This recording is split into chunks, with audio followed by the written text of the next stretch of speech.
We are going to be looking at some creepy videos, strange and odd news stories, and as always, let's go ahead and get right into today's video. So I have been noticing that more and more people are talking about how they're noticing streetlights are now purple. Now I myself have not been focusing on this or talking about this.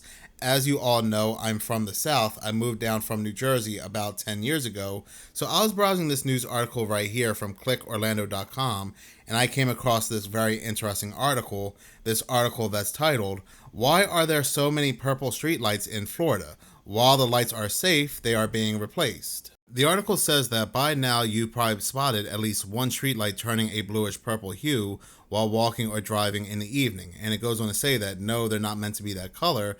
While the lights still work as their intended purpose, there is a manufacturer defect that was recently identified according to Duke Energy and Acuity Brands, the maker of the lights. Now that's fine, and Acuity and Duke Energy, they said they're going to go ahead and fix this problem and change the lights, but they never do. And if they do, the lights go right back to being purple again. Take, for example, this person right here who is experiencing this. They said that, "I've seen them in my town for over a year now, the purple lights. They keep adding more and never change them to a non-defective one. At this point, it's nearly 50-50 purple lights to none.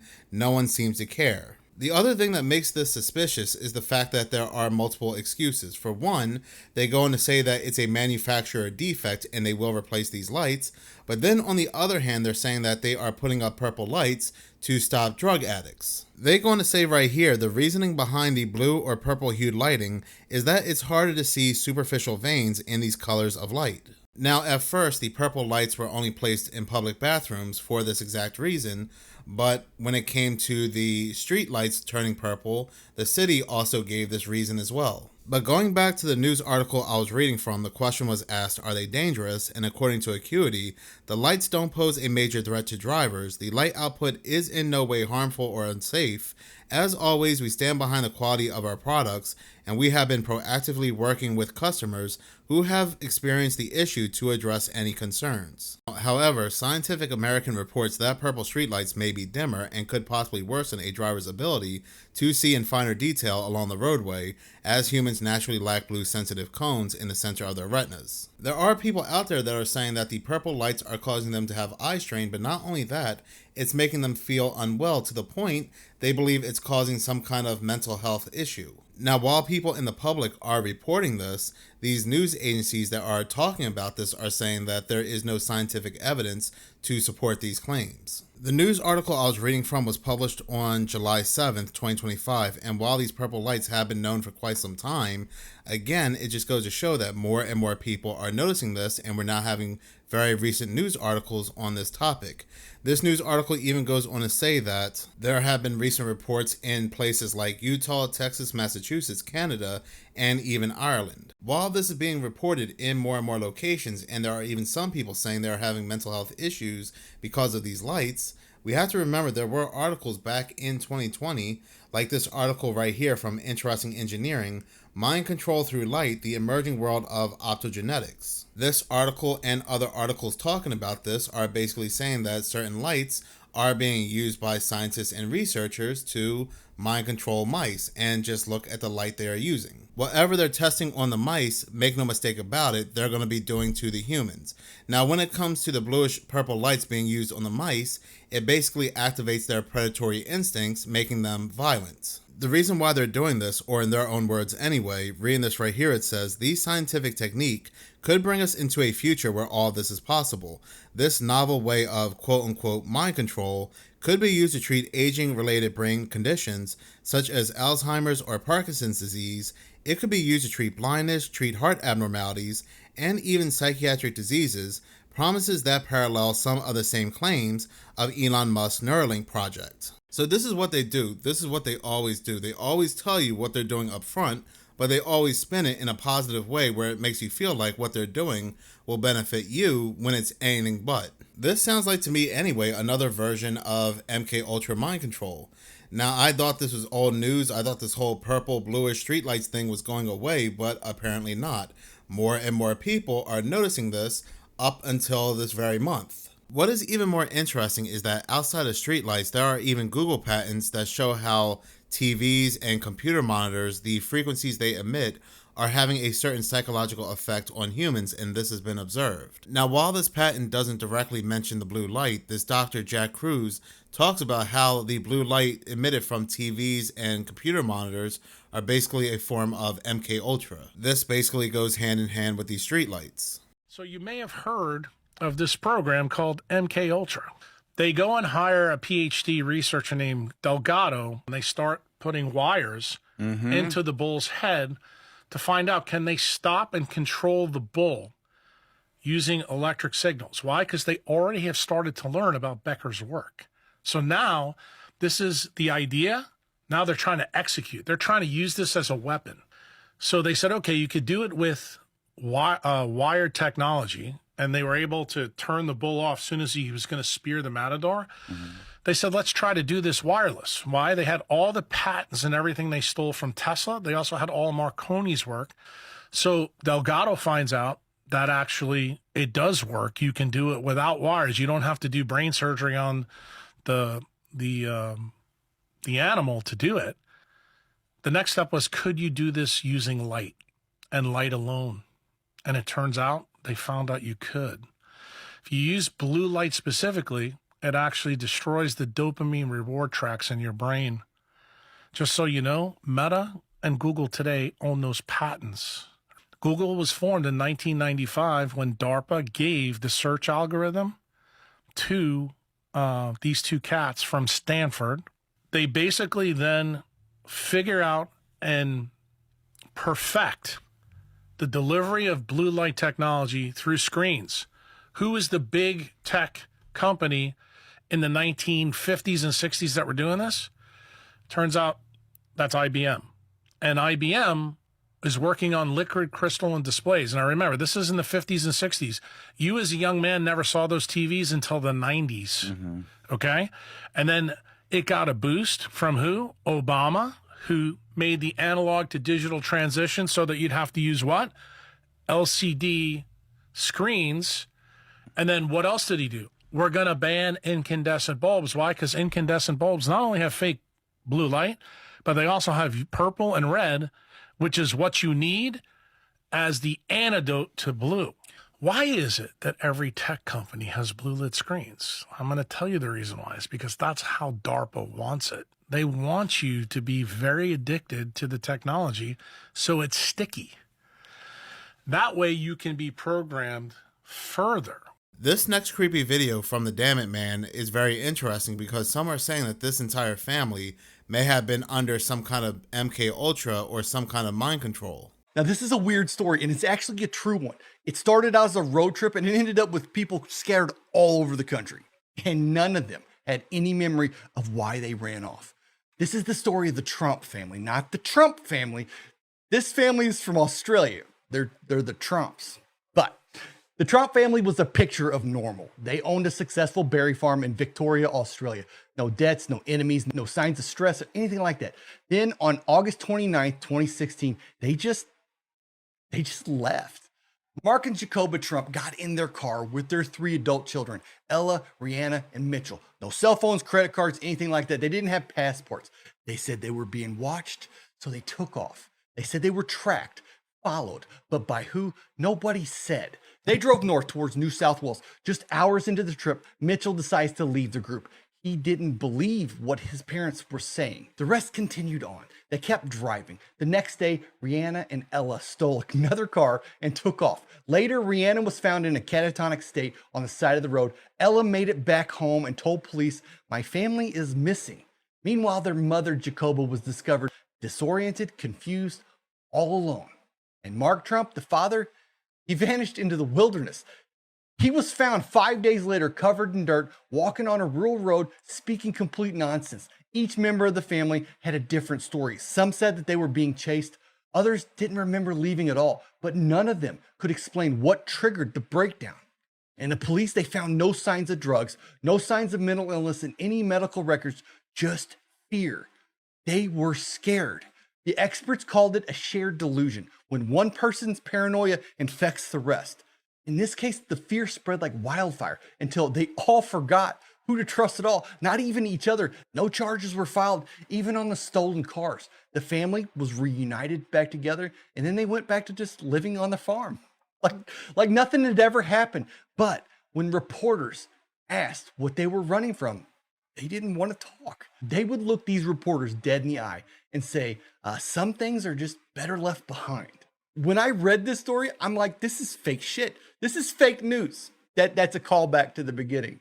That was a bad joke also. But let me know what you think in the comment section. What the hell happened to this family? What were they running from? Damn it, man. This story eerily reminds me of the Jamesons, a family who disappeared, but before that, they were caught on camera packing their belongings, and anybody that witnessed them said they were in like a trance-like state as they were going back and forth from their home to their car. Their car was eventually found, but the Jamesons were not. The only thing that was found inside the car was their malnourished dog, a GPS system, mobile phones, wallets, IDs, and about $32,000 in cash. But 4 years later, hunters discovered their remains in a remote area, and still to this day, medical examiners cannot determine how they passed away, and nobody can determine what they were running away from. Listen up. So Elon Musk has introduced these new companions on X, and they're a part of his Grok chatbots. He posted this August the 3rd, and the chatbot's name is Valentine. But look at the photo and tell me it doesn't look a lot like the Netflix series called Lucifer. Not a coincidence. But to understand more, we need to look at the name that he chose, which is Valentine. Now, the true origins of Valentine's Day goes all the way back to ancient Babylon, because in that time, the figure Cupid emerged. The name Cupid comes from the Latin verb cuprate, meaning to desire. Cupid was the son of Venus, the Roman goddess of beauty and love. Originally known as Tammuz and Ishtar, they were a mother and son couple, the ones that started all the pagan religions on earth today. And in the ancient Babylon writing, we can see the true identity of Tammuz revealed. The little demons and the great demons cried aloud. Demons and their companions cried aloud. Our heroic Lord, he was seized away, forsake us not. Tammuz, our Lord, who was seized away, forsake us not. Tammuz is being referred to as the Lord of Demons. He was connected to serpent worship and was called the great serpent dragon. In Revelation chapter 12, verse 9, we read about the great dragon. And the great dragon was cast out, that old serpent called the devil and Satan, which deceiveth the whole world. He was cast out into the earth, and his angels were cast out with him. Mythology described Tammuz as having both a cruel and a happy personality. He would use his visible arrow tipped with gold to strike unsuspecting men and women, causing them to fall in love, just as we know Cupid does. He did not do this for their benefit, but to drive them crazy with intense passion, which made their lives miserable, and he would laugh at the results. Tammuz used the love arrows on his own mother, causing her to fall madly in love with him. They got married, and the story about Cupid was born. So not only is he referring to his chatbot as Lucifer by just the picture, but also the Lord of the Demons by the name. And people say that AI is not going to be used for evil. This is a prime example right here. This stuff is satanic, and we should not be using it. That creepy video comes from Itty Bitty Terror 2, and I really didn't know that background about Valentine's and Valentine's Day, but it really makes a lot of sense when it comes to these AI chatbots, given the fact that there are people that are so addicted to these AI chatbots, they're actually falling in love with them. Now, and it wasn't just like one case of a teenager, but we have multiple cases, including adults, ending their lives because the AI chatbot told them to. Now, it can definitely be debated that mental health played a role in these stories, but you can definitely see the lengths people go when they become addicted to these bots. They'll often say, I'm not addicted, and then their spouses will say that they left them for these bots. What I always found as a strange coincidence when it came to one story involving a man ending his life because the AI chatbot told him to. In that story, the AI chatbot was called Eliza, and there's an Illuminati card called Eliza as well, and it has to do with AI. The description of this card reads, "Is it really alive or does it think it is? Eliza can be linked to any computer group or to the network." And this eerily reminds me of a chatbot. And you have to remember, this card, or these cards, were made all the way back in the 80s, early 90s. Now, I don't tell anybody what to do, but me personally, I don't converse with these AI chatbots. They remind me of a modern day Ouija board. That we don't do something very foolish. I mean, with artificial intelligence, we are summoning the demon. You know all those stories where there's the guy with the pentagram and the holy water, and he's like, yeah, he's sure he can control the demon.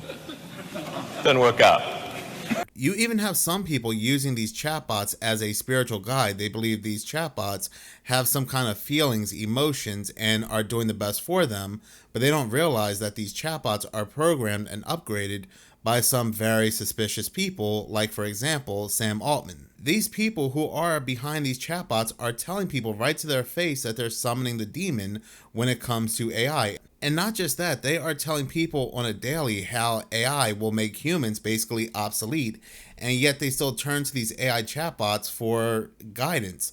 I mean, I really don't get it, but then at the end of the day, is it really for me to get?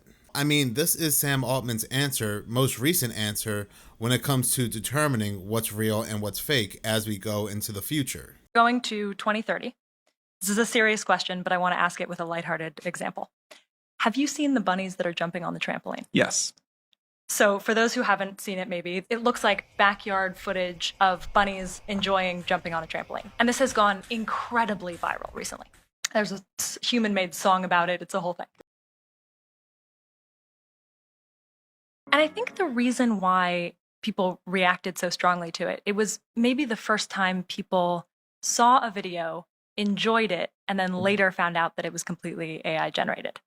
In this time travel trip, if we imagine in 2030, we are teenagers and we're scrolling whatever teenagers are scrolling in 2030, how do we figure out what's real and what's not real?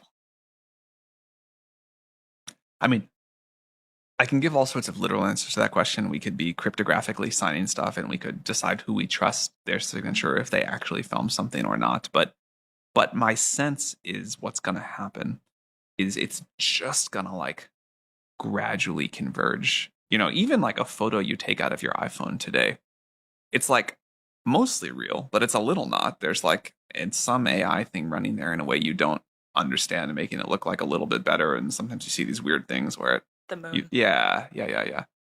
But there's like a lot of processing power between the photons captured by that camera sensor and the image you eventually see. And you've decided it's real enough, or most people decided it's real enough. But we've accepted some gradual move from when it was like photons hitting the film in a camera.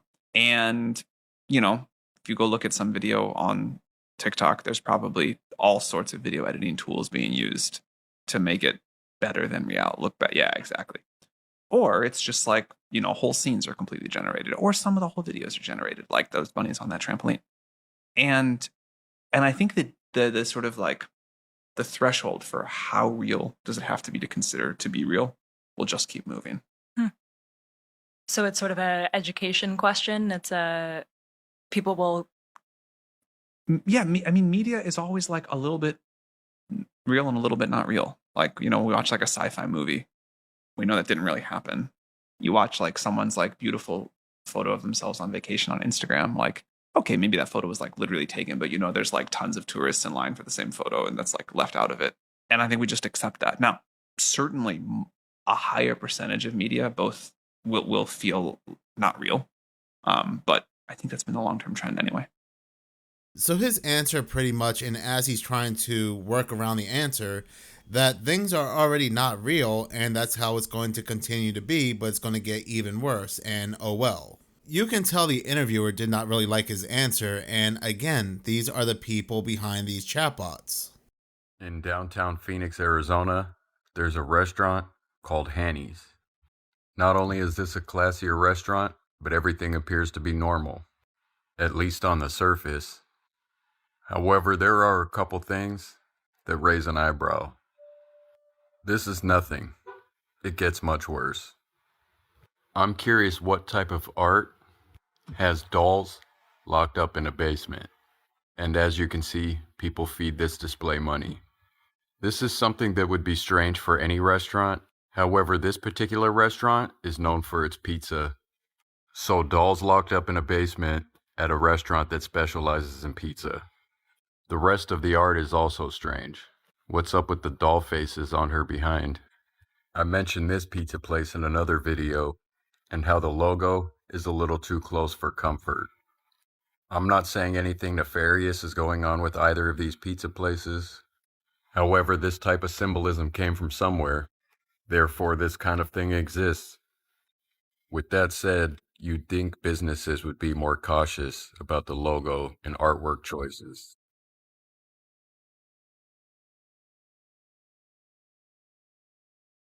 Now, some people would just blow this off as just art, but some very suspicious people always seem to have very suspicious artwork inside their homes. Take, for example, Podesta's brother has some very hideous artwork involving children inside his home. Now, if I were to show this artwork on my channel, it would be taken right down. Yet he's allowed to have it inside his home because, again, it's under the guise of art. Not only that, but he also has a statue posed in a certain way that resembles one of Dahmer's victims.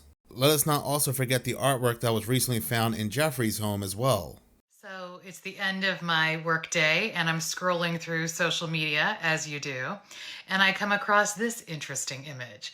This is from the New York Times's Instagram page, and I thought, wow, what kind of message was Jeffrey Epstein trying to convey with this particular art piece? So this looks to be like a bride, a bronze bride descending from a rope. And I think art is very personal and says a lot about our psychology. I tried very hard to come up with a positive interpretation of this art. Even though the sculpture is very well executed, it really gives me the ick, right? Just thinking about, okay, so we have a bride descending on a rope into Jeffrey Epstein's version of life. Not feeling it. So, what do you think about this? Why do you think he picked this? What do you think the psychology is behind this? And knowing what you know now, what do you make of all this? Let's talk about it. It's kind of interesting. All right. But talking about very strange and creepy artwork, this next video comes from Alex Serves Tea. Some very strange things have been found inside the Grand Canyon, have been found at the Denver airport, but she explores some very strange things that were also found inside the Hoover Dam. Okay, I know I've taken you on a wild ride on the history train, but we had to cover all of that to figure out this piece of the puzzle, okay? So, as we know, the Hoover Dam had a transformer that exploded. And at the Hoover Dam, we've got these weird fallen angel statues with this Masonic symbol on the ground in between two of the fallen angels. We've got a compass with astrological signs all around it. We've got markings on the floor showing that Thuban was the North Star of the ancient Egyptians at the time of the Great Pyramids. We see that Thuban was here and Polaris is here, which is our North Star. And over here, we've got Vega, which is the North Star of the future, which is supposed to happen in 12,000 years, but I believe that it's happening as we speak. Now, if we take a look at this architectural diagram that is of the statues and everything going on at the Hoover Dam, we can see that it is clearly a precision compass set that you would use in math to figure out a math problem. Clearly, this is a math problem that we're supposed to figure out. And right here is the math problem that somebody had to figure out to realize that the Hoover Dam was dedicated to Franklin D. Roosevelt in September of 1935. September is a very prominent month that keeps coming up in our history, even when it comes to Hitler and everything. And of course, we know that it's associated with 9/11.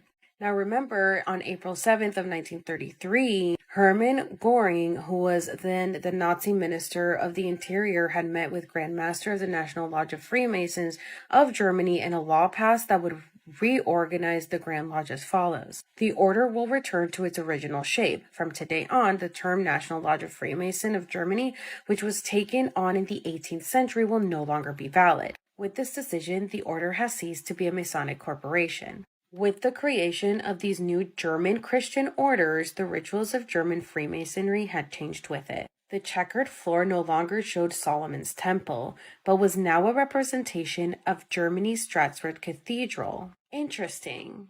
Cathedral, Catholicism. Have you guys seen the pictures of the Catholic Church? There's some creepy shit going on in there. I mean, what is this statue? This looks like a ritual that's going on here with the Pope and fathers.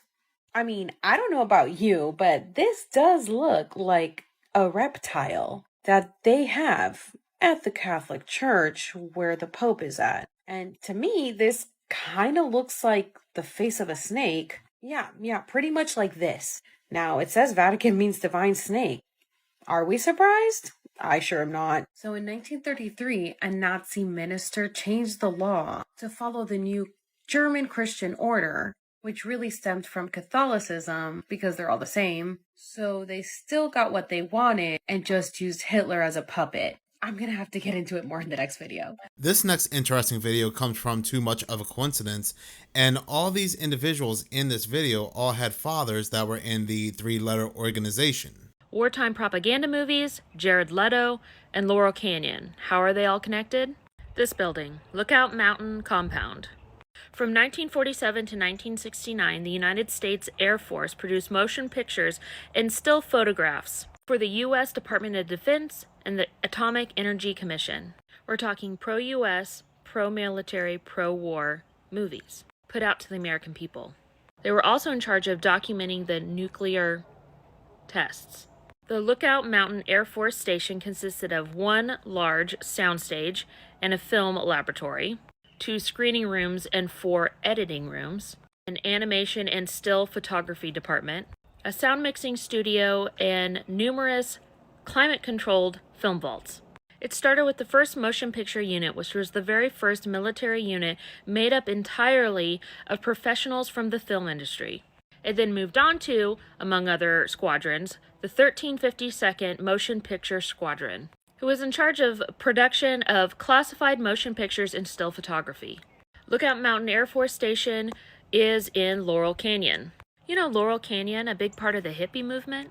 And there have been connections made with the hippie movement and the CIA. I mean, David McGowan was not sued for his book, Weird Scenes Inside the Canyon, so... And I'm sure it's all a coincidence that Jim Morrison, Frank Zappa, David Crosby, John Phillips, all their dads were high up in the military. I mean, it's just a coincidence, right? And now the Jared Leto connection. You know Jared Leto, the actor and the musician from 30 Seconds to Mars? You know, he had the guy that has the interesting little camps. And his groupies are called the Echelon. Definitely not a cult leader. Anyway, Jared Leto has owned Lookout Mountain Compound since 2015. There is definitely some weird connections between Lookout Mountain, Laurel Canyon, and the hippie movement, and I would love to see those classified documents.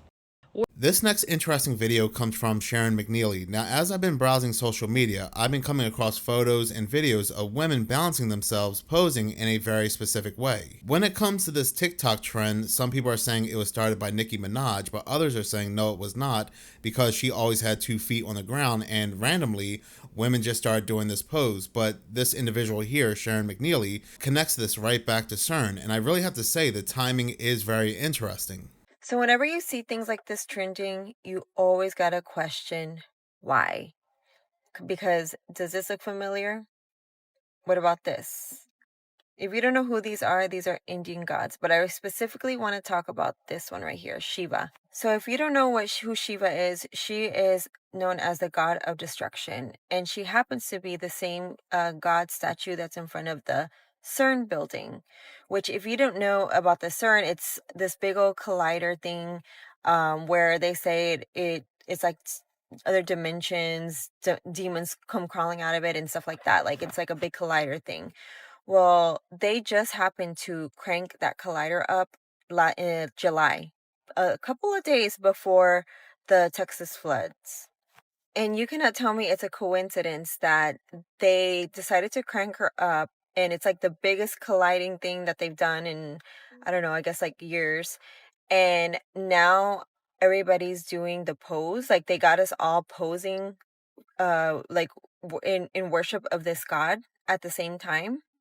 Tell me that's not a coincidence.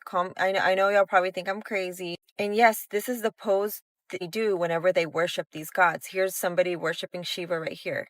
Now, am I saying that everybody who did this pose is cursed? No. But just be careful that This July was definitely a very significant time for the Large Hadron Collider, and it was one of its most busiest. And I just find it to be such an interesting coincidence that at the exact same time, we have all these women across social media doing this trend where they're posed in a very similar way, just like the God statue in front of CERN. Let us not forget when CERN did a quote-unquote mock human sacrifice in front of the statue as well. I always found a lot of these trends, a lot of these TikTok trends to be a part of one giant ritual, and people do not realize it. And even if this was a trend started by Nicki Minaj, why would anybody follow a ritualistic trend started by a woman who says that she has a literal demon inside of her? Roman is a crazy boy who lives in me, and he says the things that I don't want to say. He was born, just a few months ago. He was conceived in rage, so he bashes everyone. He wants to be blamed. I don't want to blame him. I ask him to leave, but he can't. He's here for a reason. People have brought him out. Now he won't leave. But in any case, thank you so much for watching. If you like this channel and you want to see more, please subscribe. If you're already subscribed, please like, as any engagement does help the channel grow. Once again, thank you so much for your support.